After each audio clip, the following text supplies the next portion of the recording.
Hello friends, welcome to my channel Chemistry Point. Today we are talking about the chemical properties of alkane. इससे पहले हमने alkene की preparation के बारे में डिस्कस किया था। आज हम ये केमिकल प्रॉपर्टीज़ देख रहे हैं एल्केन की, जिन्हें मैंने शॉर्ट फॉर्म में दिया हुआ है। वैसे तो मैंने इसका डिटेल में भी वीडियो बनाया हुआ है, उस पर आप जाके देख सकते हैं, लेकिन यहाँ पर हम शॉर्ट फॉर्म के बारे में बात कर रहे हैं, जिससे कि आपको लर्न करने में भी ईजी रहेगा। तो हम यहाँ पर देख रहे हैं कि RH और हमने एल्केन ले रखा है, और इसके हमने डिफरेंट टाइप से डिफरेंट रीजेंट से रिएक्शन कराई है, और डिफरेंट टाइप के यहाँ पर हमें प्रोडक्ट्स मिल रहे हैं। तो हम सबसे पहले बात करेंगे कंप्लीट ऑक्सीडेशन की। तो कंप्लीट ऑक्सीडेशन में हम यहाँ देख रहे हैं कि जब ऑक्सीजन की प्रेजेंस में जब रिएक्शन एल्केन की करवाते हैं तो कार्बन डाइऑक्साइड और वाटर मिलता है। और पार्शियल ऑक्सीडेशन की बात करें तो हम यहाँ देखेंगे कि जब हम 3/2 मॉलिक्यूल्स ऑफ O2 जब हम लेते हैं तो हमें कार्बन मोनोऑक्साइड मिलता है और वाटर मिलता है।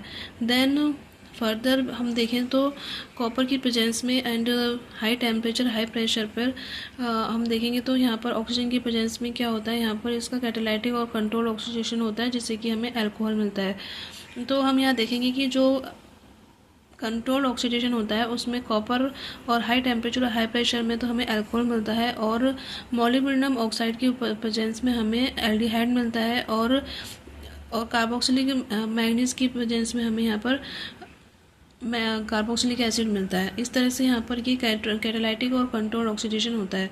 उसके बाद हम बात करें बाई स्ट्रॉन्ग ऑक्सीडाइजिंग एजेंट, तो इसमें क्या देखेंगे हम, जब एसिडिक एमिनोफोर की प्रेजेंस में जब हम इसकी रिएक्शन करवाते हैं तो यहाँ पर क्या होता है, टर्सरी अल्कोहल मिलता है हमें।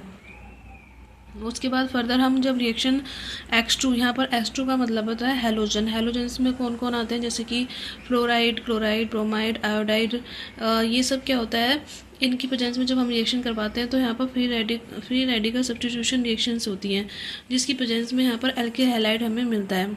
और ये क्या होता है कि जब हम फ्लोराइड, क्लोराइड, ब्रोमाइड और आयोडाइड की रिएक्टिविटी के बारे में बात करते हैं तो इसकी रिएक्टिविटी अलग अलग होती है, जो कि हमने डिटेल में वीडियो में बताया हुआ है।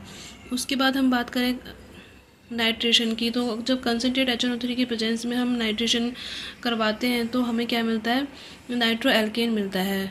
इसी तरह से हम सल्फोनेशन की बात करें तो कंसनट्रेट H2SO4 और SO3 की प्रेजेंस में, जिसे कि हम ओलियम भी कहते हैं, तो हमें क्या मिलता है, यहाँ पर सल्फोनेशन होता है।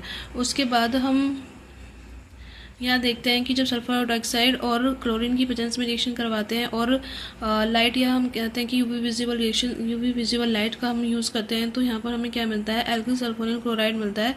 और जब हम इसकी फर्दर रिएक्शन सोडियम हाइड्रोक्साइड से करवाते हैं तो हमें sodium salt of alkyl sulphonate मिलता है, जिसे कि हम रीड्स रिएक्शन भी कहते हैं। इसके बारे में मैंने आपको रीड्स रिएक्शन जो होता है उसकी डिटेल में मैंने वीडियो भी आपको बनाकर दी है। उसके बाद हम बात करें कार्बिन इंसर्शन, तो जब हम यहाँ पर देखेंगे कि जब हम यहाँ पर CH2N2 से रिएक्शन करवाते हैं तो क्या होता है कि यहाँ पर कार्बिन का इंसर्शन होता है, और हम कहते हैं कि लोअर एल्केन से यहाँ पर हमें हायर एल्केन मिलता है।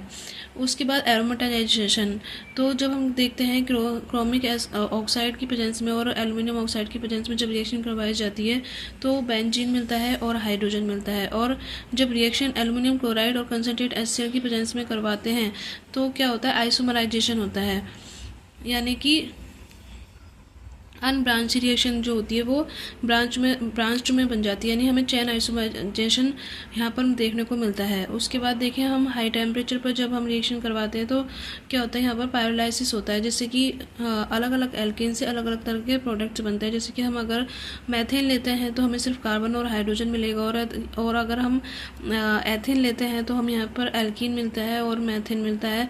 इस तरह से हमें यहाँ पर पैरालाइसिस में डिफरेंट एल्केन के साथ डिफरेंट तरह के यहाँ पर प्रोडक्ट मिलते हैं। इस तरह से आपने देखा यहाँ पर केमिकल प्रॉपर्टीज़ ऑफ एल्केन्स। सो आप इसकी डिटेल में सारी जो है वो आप मेरी चैनल पर जाकर वीडियो में देख सकते हैं। Thank you.